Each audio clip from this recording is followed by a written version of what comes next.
Hi, this is Rob MacKillop, and here we have the latest instrument. This is a French Théorbe de Pièces. It's a small French Théorbo. This is small, and it was made for playing solo repertoire in the 17th century, and recorded by a guy called Talbot who measured one. This is based on his measurements. And this was made by Adrian and Lawrence Dodd of England, and incredible job they've done at this. I highly recommend Dodd Luthery. I'll give you a link below the video. And there are 14 strings, 6 small ones, short ones rather, and 8 long ones. And the first string is tuned to D. The highest string is the third, so it goes up there. And thereafter it goes down. And here it starts going down in scale. And you can tune them to whatever key you're in. Now we're used to hearing large theorbos playing the French repertoire, and I think it's a great shame because the small theorbo has a more lute-like sound to it, Baroque lute, and it brings out clarity the music. Not everything has to be as if played by a behemoth. This is a delicate, beautiful instrument. The bow on this is superb for sitting with. It's just very, very comfortable. The craftsmanship of these guys is incredible, and you should really consider them for your next lute. This is, it's as good as it gets. Really, it's fantastic. The soundboard is beautiful, alpine spruce, a really high quality one. Very impressed. Now, repertoire. There's not a huge amount, but more than I initially thought. There's all the music of Robert de Vise, solo pieces for Theorbo, which quite frankly will take the rest of my life to even work through half of it. Incredible music, virtuosic. But I've come across this manuscript from the Goes collection.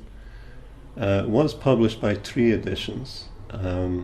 But now the entire Tree catalogue is available for free on the Lute Society website, so you can download this manuscript. And there's quite a few pieces I'll be recording from the manuscript over the coming months. Absolutely gorgeous. I've got 3 pieces for you at the moment. It's just arrived not even a week ago. So 3 pieces, a Prelude, which typical for the period, has no bar lines, non-mesuré, and no indications of timing really, so you have to feel your way through the notes, and it's really just an introduction to the tonality and the tuning. And then there's a courante and a gigue. Now the courante very often is played quite quickly, very fast if it's Italian courante, and fairly fast if it's a French courante, but I've been learning that that's wrong.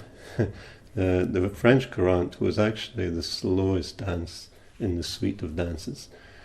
So I've been hearing a lot of performances over decades which have been too fast, and even giving some. The French style, extremely slow. It was slower than the sarabande in the suite. If you know what these are, you'll know what I'm talking about. So sarabande is generally thought to be the heart-rending slow piece, but no, the French style courante is. So we'll have a go at that. And both the Prelude and the courante are by Pinel. And as a composer, I first heard on a magnificent recording by Miguel Cerdura, of Robert de Visy and Pinel, and a composer I want to learn more about. And just a couple of pieces in this manuscript by him. And I rounded off with a jig. The instrument is new to me, so I chickened out of doing the repeat on the B section of the jig.